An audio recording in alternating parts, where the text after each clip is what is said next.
নমস্কার বন্ধুরা, আমি অনুশ্রীর হোম লাইফে জানাই তোমাদের সকলকে স্বাগত। তোমাদের সাথে নিয়ে চলো আরেকটা নতুন দিন শুরু করি। দেখো, দিনের শুরুটা করলাম আমার এই ছোট্ট ছোট্ট পাখিগুলো দিয়ে। সকালে চা, খাওয়া দাওয়া, বাড়ির কিছু কাজকর্ম বেশ কিছু গুছিয়ে নিয়েছি। আর এই দেখো, তোমাদের দাদা ভাই মাছ এনেছে, আর আজকে একটা সুন্দর রান্না করব এই চিংড়ি মাছ দিয়ে, সেটাই তোমাদের সঙ্গে শেয়ার করব। কিন্তু তার আগে তো একে বেছে ধুয়ে পরিষ্কার করে নিতে হবে। আর এই মাছগুলো বাছতে প্রচণ্ড বিরক্ত লাগে, কিন্তু কিছু করার নেই। এই যে পরিষ্কার করে নিয়েছি আমি। সবজিও আমি কেটে নিয়েছি। দেখো, ঝিঙে আলু নিয়েছি, সাথে পেঁয়াজ, আর এইটা করব টমেটোর চাটনি। এর জন্য সমস্ত কিছু কেটে ধুয়ে পরিষ্কার করে নিয়েছি। আমরা তো চিংড়ি মাছ অনেকে অনেকভাবে রান্না করে থাকি, তবে এইভাবে ঝিঙে দিয়ে চিংড়ি মাছ একবার করে দেখো বন্ধুরা, তোমাদের কিন্তু খুব ভালো লাগবে। চলো তাহলে রান্নাটা আমি কিভাবে করছি সেটাই তোমাদের সঙ্গে শেয়ার করি। বন্ধুরা, তোমরা তো দেখতেই পেলে আলুগুলো ভেজে তুলে রাখলাম। আর দেখো, ঝিঙেগুলো কিন্তু হালকা করে ভেজে নেব। আর এই যে এক টুকরো আদা, 2 কোয়া রসুন, সাথে দেব একটু টমেটো, অল্প পরিমাণে দিয়ে একটা পেস্ট করে নেব এই রান্নাটার জন্য। রান্নাটা কিন্তু দেখতে যতটা সাধারণ, খেতে কিন্তু খুবই লোভনীয়। আর এই দেখো, ঝিঙেগুলো আমার মোটামুটি ভাজা হয়ে গেছে। আর এই তেলের ওপরেই আমি কিন্তু চিংড়ি মাছগুলো দেখো দিয়ে দিয়েছি, আর কোনো আলাদা করে তেল দিইনি। ওই ঝিঙে ভাজার যেইটুখানি তেল ছিল সেইটুখানির মধ্যে মাছগুলো একটু জাস্ট লাল লাল করে নেড়ে নেব। এগুলো ভাজার কোনো প্রয়োজন নেই, তবুও একটু নেড়ে নিলাম।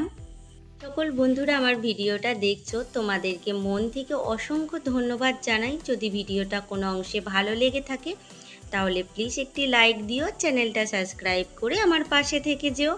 দেখো, মাছগুলো তুলে তেল দিয়েছি, তার উপরে দিয়ে দিলাম পেঁয়াজ কুচিগুলো একটু লাল লাল করে ভেজে নিয়ে দিয়ে দিলাম পেস্টটা। তার মধ্যে দিয়েছিলাম লঙ্কা গুঁড়ো আর হলুদ গুঁড়ো, আর কোনো আলাদা করে মশলা দিইনি। আর কৌটোটা ধুয়ে একটু জল দিয়ে দিলাম, দিয়ে ভালো করে কষিয়ে নেব যতক্ষণ না মশলা থেকে তেলটা বেড়ে আসছে। কাল তোমাদের সঙ্গে একটা গিফট শেয়ার করেছিলাম, আর এক দিদিভাই ভালোবেসে জানতে চেয়েছেন যে বনু, ওই জিনিসটার দাম কত পড়েছে। তো সেই দিদিভাইয়ের উদ্দেশ্যে বলি যে সব মিলিয়ে পড়েছে 19,000 টাকা। দিদিভাই বিশেষ কিছু দামি না গিফটটা, তবু আমার কাছে অমূল্য। দেখো, আমি তরকারিটা ঢেলে দিলাম, মানে ভেজে রাখা আলু, ঝিঙে আর মাছটা। মশলাটা তো আগেই কষানো হয়ে গিয়েছিল, তেলও ছেড়ে দিয়েছিল। আর পরিমাণ মতো দিয়ে দিলাম লবণ, দিয়ে ভালো করে কষিয়ে নেব। পরিমাণে গরম পড়েছে, একটু অল্প তেল মশলায় না রান্না করলে শরীর কিন্তু খারাপ হয়ে যাবে। তাই আমি অল্প তেল ঝালের মধ্যেই রান্নাটা করার চেষ্টা করলাম। তোমরাও একবার করো, খুবই ভালো লাগবে। আর জানো তো বন্ধুরা, এই যে ঝিঙে চিংড়ি মাছ দুটোই কিন্তু আমার ছেলের খুবই পছন্দের। যদি ঝিঙেটা শুধুই ঝাল করে দাও আলু দিয়ে, তাও কিন্তু ও খুব আনন্দ করে খায়। এতই ভালোবাসে ঝিঙে চিংড়ি মাছ এগুলো খেতে। দেখো, রান্নাটা আমার হয়ে গেছে তোমাদের সঙ্গে কথা বলতে বলতে। দেখতেও যতটা সুন্দর, খেতেও কিন্তু অসাধারণ। একটু শুকনো শুকনো রেখেছি আমি তরকারিটা। আর এই যে তেলের ওপরে দিয়ে দিলাম শুকনো লঙ্কা, অল্প পরিমাণে সর্ষে, আর অল্প পরিমাণে দিয়ে দিলাম 5 ফোড়ন।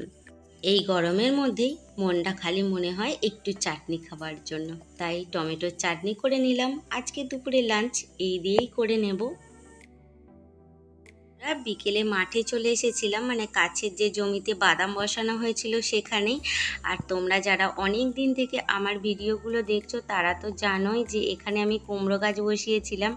দেখো, অনেকটা কিন্তু বড় হয়ে গেছে কুমড়ো গাছটা। কুমড়ো ধরছে, কিন্তু পোকাতে কিছু নষ্ট করে দিচ্ছে। আর এই যে আমাদের বাদাম জমিটা তোমাদের সঙ্গে শেয়ার করে নিলাম। আর এর সাথে সাথে ভিডিওটাও কিন্তু আজকে আমি এই পর্যন্তই রাখবো। দেখা হবে আবার নতুন একটা দিনে নতুন একটা ব্লগে। ভালো থেকো, সুস্থ থেকো। দেখা হবে আবার অনুশ্রীর হোম লাইফে। আজ আসি।